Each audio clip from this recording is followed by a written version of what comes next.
Sono molto felice che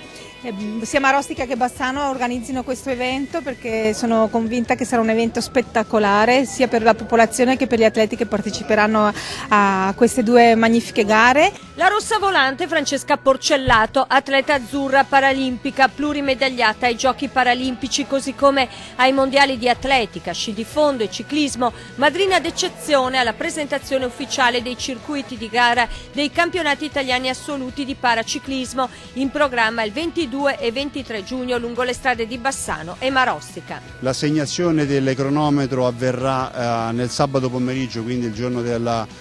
prova a cronometro, direttamente nella piazza di Marostica. La carellina la domenica mattina con inizio alle 8:30 dal Viale delle Fosse su un circuito cittadino, anche questo di 5 km e 500 metri, con l'attribuzione delle maglie tricolori a fine giornata intorno alle 17:30-18 su Viale delle Fosse con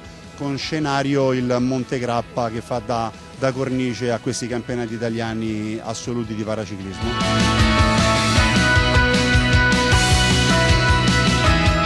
I ciclisti, già iscritti e provenienti da tutta Italia, sono 150, ma si prevede di toccare quota 200 per una grande festa di sport e divertimento. Saranno due circuiti veramente molto tecnici, molto impegnativi, ma che daranno lustro alla maglia tricolore che poi si andrà a vincere, e lo spettacolo sarà